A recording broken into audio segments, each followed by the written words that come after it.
19h38, place à des métiers. Des métiers totalement insolites, c'est Sébastien Réglet. Bonsoir Sébastien. Bonsoir Bastien, et oui, place aujourd'hui au 25e épisode de C'est quoi ce travail. Et oui, déjà, vous et moi, on aime beaucoup les animaux. Je vous ai présenté cette saison le métier d'ostéopathe animalier, de nounou pour chevaux, de professeur de yoga avec animaux ou encore d'éleveur de coccinelles. Eh bien, aujourd'hui, on va s'intéresser au médiateur animalier, ce que l'on appelle aussi le zoothérapeute. Son rôle, en fait, c'est d'utiliser un animal pour aider les personnes souffrant d'un trouble, qu'il soit physique, mental, psychologique ou social. Et pour en parler, j'ai rencontré Erika Blanc. Elle est zoothérapeute dans le Puy-de-Dôme après avoir été formée en Isère. Elle intervient chez des particuliers, mais aussi en maison de retraite, en foyer ou auprès de missions locales. Et elle travaille soit avec l'un de ses deux chiens, soit avec son cheval. Tout dépend en fait du patient. Les médiations sont totalement différentes quand on travaille quand je travaille avec mes chiens ou quand je travaille avec mon cheval.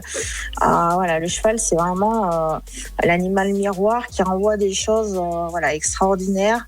Le chien va apporter un peu plus de câlin, de réconfort. J'adapte mes séances suivant les pathologies et puis les choses qu'il y a à travailler. Alors vous vous demandez peut-être Bastien si votre chat Pitou ou bien si mon chat Tigrou peuvent aussi être utilisés en médiation animale. Écoutez Erika. Tous les animaux ne peuvent pas faire de la médiation animale. Ça je mets un grand point là-dessus. La médiation, c'est vraiment spécifique. Il faut que l'animal soit consentant. On ne force pas l'animal, en fait. Je vois beaucoup de séances, malheureusement, où en fait, on arrive avec l'animal, que ce soit un lapin, un chien, un cochon d'Inde. En gros, on le met sur la table et pendant 1 heure, en fait, il se fait caresser et l'animal envoie des signaux vraiment de mal-être. Donc la médiation animale, c'est vraiment quelque chose de très spécifique et je mets un point d'honneur là-dessus. Tous les animaux ne peuvent pas être médiateurs. Vous avez beau avoir le plus gentil chien du monde, c'est pas pour ça qu'il pourra faire de la médiation animale. Et parmi tous les patients qu'a rencontré Erika, un l'a particulièrement marqué, un jeune homme d'une vingtaine d'années atteint d'autisme qui avait peur du chien.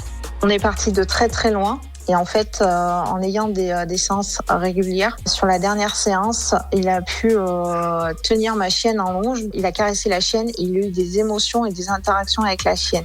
Donc sur une personne qui a atteint d'autisme, c'est super. Donc l'éducatrice a pleuré, moi j'ai pleuré parce que je m'investis à chaque fois à 200% dans mes séances de médiation. Donc c'est une très belle reconnaissance. Voilà, et si vous voulez en savoir un peu plus sur ce beau métier de médiateur animalier ou de zoothérapeute, Erika a créé un site internet. Rendez-vous sur unpeudetoi-médiation.com. Il y a également la page Facebook Un peu de toi. Magnifique, et c'est dispo sur radioscoop.com. Exactement.